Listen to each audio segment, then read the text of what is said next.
Donc voilà, ça va sans doute être la dernière lecture que je vais faire parce que le suivant, je ne me sens pas de tenter. Parce que j'ai gardé le gros morceau pour la fin, c'est le livre a priori le plus difficile à vendre. Parce que d'une part, il s'adresse avant tout aux gens qui lisent l'anglais et qui aiment la langue anglaise mais qui lisent l'anglais avant tout, même s'il est en version bilingue. Et deuxièmement, c'est de la poésie, qui n'est pas quelque chose d'évident à lire. Donc c'est un recueil de poèmes de T.S. Eliot, en version bilingue. Donc il contient, moi il y a 3 poèmes de lui qui m'ont vraiment marqué, mais je vais parler d'un seul qui est le plus connu et peut-être le poème central de son œuvre. Donc T.S. Eliot, pour le présenter brièvement, c'est un poète anglais du début du XXe. Le poème dont je vais vous parler date de 1922, je viens de me rendre compte il y a 90 ans, ce qui est assez impressionnant.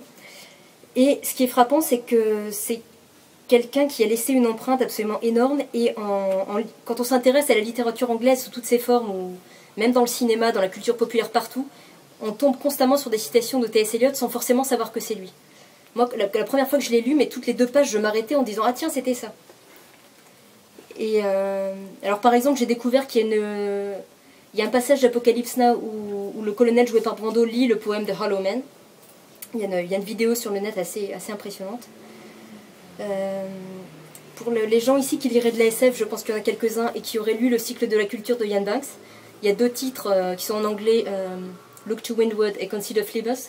Donc c'est le sens du vent et une forme de guerre, sont tirés d'un vers du poème dont je vais parler. Et moi la rencontre, ça s'est fait chez Stephen King en fait.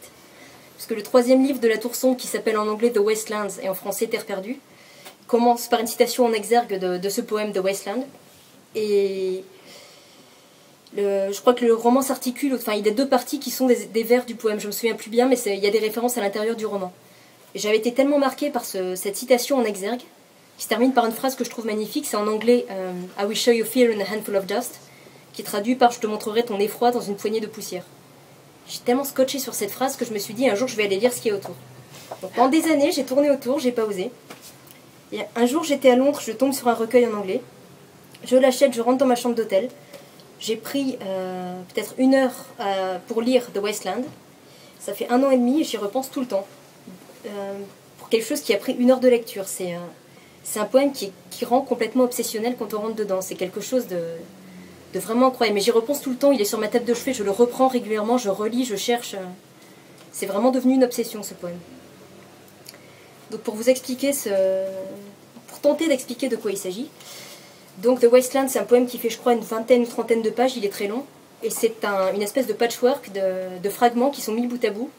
Et qui des fois s'enchaînent de manière totalement fluide, et des fois ils se télescopent complètement, et la fracture se fait des fois en plein milieu d'un dialogue. Donc on est constamment ballotté d'une scène à l'autre, il y a des personnages, des époques, tout se télescope, et la plupart du temps, on comprend de quoi il s'agit, mais on ne sait pas où on est. Il y a énormément de scènes qui sont... voilà, on comprend ce qui s'y passe, mais on ne sait pas qui parle à qui, on ne sait pas... et ça se renvoie énormément d'un passage à l'autre. Il y a par exemple un passage que j'aime beaucoup avec une voyante qui tire les cartes. Elle fait un tirage pour quelqu'un et elle lui fait des prédictions. On ne sait pas du tout à qui elle fait ce tirage, puis on passe à autre chose. Et on s'aperçoit que les éléments du tirage de la voyante sont repris plus tard. Elle parle elle a une vision d'un marin phénicien noyé, par exemple, et le marin phénicien est le personnage d'un fragment plus loin. Il y a un passage que j'aime beaucoup qui est pris en plein milieu d'une scène et coupé en plein milieu d'un dialogue, c'est 2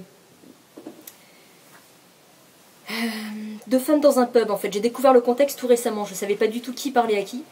2 femmes dans un pub, et ça se passe, on suppose, après la guerre. Une des 2 femmes s'appelle Lille, et l'autre lui dit « Lille, ton mari rentre de la guerre. Il va vouloir savoir ce que tu as fait de l'argent qu'il t'a donné pour t'acheter un dentier. Donc tu prends cet argent, tu vas t'acheter ce dentier, tu te fais belle, parce qu'il va rentrer de la guerre, et franchement tu me dégoûtes, tu fais honte à voir. Et si voilà, il rentre de l'armée, il voudra s'amuser un peu, et si tu lui donnes pas ce qu'il voulait, il va aller le chercher ailleurs. » Et ce qu'on comprend dans ce dialogue, en fait, c'est que donc, Lille, à 31 ans, elle paraît le double. Elle a eu 5 grossesses qui l'ont apparemment assez usée. La dernière, elle a failli en mourir. Elle n'a pas voulu d'enfants. Elle a eu ses 5 enfants parce que, voilà, elle n'a pas eu le choix, mais elle ne les voulait pas. Et on comprend que la dernière chose au monde qu'elle veut, c'est qu'Albert la touche, en fait. Elle voudrait juste qu'il lui foute la paix. Et tout ça, il passe en fait dans un dialogue qui est ponctué par la fermeture du pub. Et c'est assez extraordinaire. Je posterai demain sur internet pour ceux que ça intéresse, et j'ai trouvé une actrice en train de lire ce passage comme une scène de théâtre, c'est impressionnant. Donc voilà, on a des scènes comme ça de la vie quotidienne, on a des passages qui sont complètement lyriques et abstraits, il y a beaucoup d'emprunts, en fait, il y a des passages où d'un seul coup il va parler en français, en allemand, ça se termine par un mantra en sanskrit, enfin, c'est une espèce de foutoir monstrueux. Il n'y a pas vraiment de cohérence et en même temps il y a une logique vraiment interne qui guide le poème. Et c'est pas du tout, parce qu'on peut avoir plusieurs a priori contre la poésie qui serait de dire, bon, soit c'est quelque chose d'intello qui demande de beaucoup réfléchir, soit c'est complètement désuet, soit c'est un peu ennuyeux, je sais pas, et c'est absolument rien de tout ça, c'est une claque absolument énorme. Et ce qui est fabuleux, c'est que le poème, je crois que personne ne comprend de bout en bout de quoi il s'agit. Ça fait vraiment partie du plaisir en fait. Comme je disais, on est catapulté, on ne sait jamais où on est. Et moi je me suis fait la remarque, je suis prête à admettre que je ne comprends pas, que 90% du poème m'échappe, mais c'est pas grave parce qu'il y a un impact vraiment, ça prend au tripes, c'est quelque chose de monumental. Et je dirais que moi c'est quelque chose que je conseillerais à tous les gens qui s'intéressent à la culture anglaise, parce qu'on en retrouve vraiment, enfin, comme je dis, il y a des citations vraiment partout. Et aussi parce qu'il y a des formules, il y a un rythme, il y a quelque chose de... Ouais, c'est une espèce de joyeux foutoir, il n'y a pas moyen de dire autrement, où il alterne les voix, de temps en temps c'est lyrique, de temps en temps c'est très, très dialogué, c'est absolument indescriptible. Et donc pour ceux qui voudraient tenter le coup et acheter ce recueil, moi il y a 3 poèmes de lui qui m'ont marqué. Donc il y a ce monument qui est The Wasteland, donc la terre vaine. Et je pense que s'il faut en lire un en priorité, c'est ça, parce que vraiment c'est un monument. Il y a un poème qui est également assez connu, qui est The Hollow Men, Les Hommes Creux, qui est donc celui qui est lu par Brando dans Apocalypse Now. C'est un poème qui est très concis, avec des phrases très très courtes, avec une imagerie très étrange qui est pratiquement du fantastique, parce qu'on parle, je sais pas, on parle du royaume des morts, etc. Enfin quelque chose de très sombre.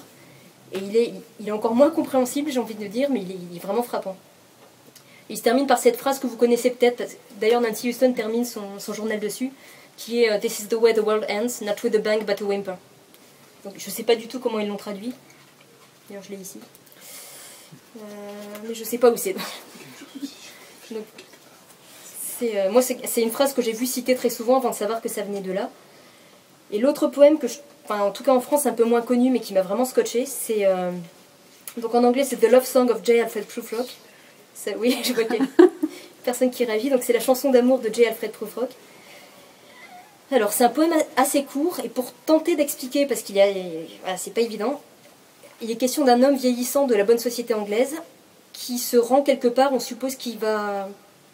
Moi je suppose qu'il va prendre le thé chez quelqu'un, enfin en tout cas il se rend à une occasion, quelque chose de très policé, une manifestation sociale, mais moi je comprends qu'il va prendre le thé. Et en chemin, il est hanté par une question qui vraiment lui tourne dans la tête. En anglais, c'est « an overwhelming question ». C'est une question vraiment grandiose et énorme. Et il est terrassé par cette question en se disant « est-ce que je vais oser la poser ou pas ?» Il tergiverse pendant tout le poème à se dire « est-ce que cette question, je peux la poser ou pas ?» Sachant que s'il le fait, plus rien ne sera jamais pareil. On ne sait jamais ce qu'est la question. On sait aussi qu'il ne va pas le faire. En fait, il passe tout le poème à hésiter, il ne va pas le faire. Mais tout le poème est tiraillé en fait, entre une espèce de lyrisme qui est symbolisé par cette question énorme, et une aspiration à des idéaux, enfin il y a quelque chose de vraiment épique dans le souffle, et quelque chose de très terre-à-terre qui est symbolisé par le rituel du thé.